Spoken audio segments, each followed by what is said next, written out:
అసెంబ్లీకి వెళ్లకుంటే farm house ముట్టడి, మీరు సృష్టించిన సమస్యలు మీరే పరిష్కరించాలి. కేసీఆర్ కు మల్లన్న సాగర్ యువకుల హెచ్చరిక, నిర్వాసితుల సమస్యలు ప్రస్తావించాలని డిమాండ్ అంటూ చూస్తున్నాం. సో ఇక్కడ నేనేమంటా ఉన్నానంటే కేసీఆర్ ఫామ్ హౌస్ ముట్టడించాలంటే మీరు చెప్పుడు కాదు, దయచేసి ముట్టడిస్తే బాగుంటుంది అనేది నా యొక్క అభిప్రాయం. మీరు ముట్టడించాలి, ముట్టడిస్తే తెలుస్తుంది. సో కేసీఆర్ను అంటే ఇక్కడ ఏమవుతుందంటే తంతే లేవనోడు గోక్తే లేవనోడు తంతే లేస్తారు అన్నట్టుంది పరిస్థితి. ఇక్కడ అసెంబ్లీలో రోజు ఆయన చేస్తూనే ఉన్నారు. సో తంతే లేవనోడు గోక్తే లేస్తారు అన్నట్టు మీ పరిస్థితి. దయచేసి ఎవరైతే మల్లన్న సాగర్ నిర్వహిస్తున్నారో వెళ్ళండి, వెళ్ళి ముట్టడించండి. ముట్టడిస్తే మరి ఆయన అసలు రాడా తెలుస్తుంది. ఇక్కడ చూడండి, మాజీ ముఖ్యమంత్రి గజ్వేల్ ఎమ్మెల్యే కేసీఆర్ కి మల్లన్న సాగర్ ముంపు గ్రామాల యువకులు బహిరంగ లేఖ రాశారు. రిజిస్టర్డ్ పోస్టు ద్వారా కేసీఆర్ కు పంపించారు. మీరు సృష్టించిన సమస్యలు మీరే పరిష్కరించాలని కోరారు. అందుకోసం అసెంబ్లీకి వెళ్లాలని అభ్యర్థించారు.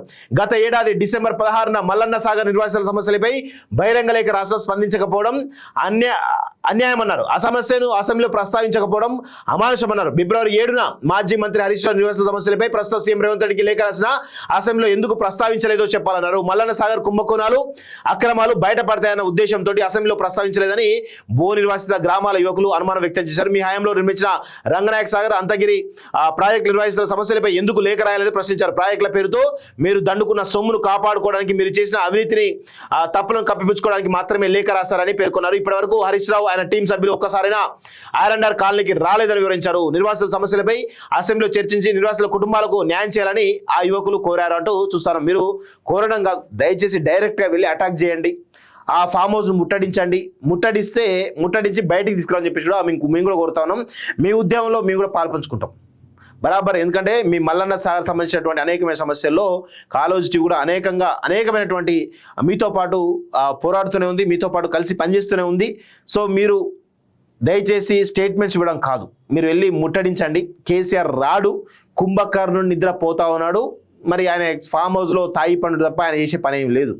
సో అందుకే మీరు వెళ్ళి ముట్టడించి దయచేసి ఆ కేసీఆర్ను బయట తీసుకురండి. మల్లన్న సాగర్లో జరిగినటువంటి అరాచకాల అక్రమాలు అన్నీ కూడా తెలుసు. కేసీఆర్, హరీష్ రావు, అదేవిధంగా వెంకట్రామరెడ్డి ఎమ్మెల్సీ, ప్రస్తుతం ఎమ్మెల్సీ, గతంలో సిద్దిపేట కలెక్టర్ ఉన్నటువంటి ఎమ్మెల్సీ వెంకట్రామరెడ్డి, వీళ్ళందరూ కూడా మీ యొక్క భూములపైన వేల కోట్ల రూపాయలు దోచుకున్నారు. మీరు ఇప్పటికి కూడా కొన్ని రిజిస్ట్రేషన్ కాలేదు, భూములు ఇస్తామనే భూములు కూడా ఇంతవరకు ఇవ్వలేదు. పరిహారం కూడా సరైన పరిహారం ఇప్పటికి కూడా ఇవ్వలేదు. సో దానిపైన ప్రభుత్వం కూడా స్పందించాలి, స్పందిస్తే బాగుంటుందని నా యొక్క అభిప్రాయం.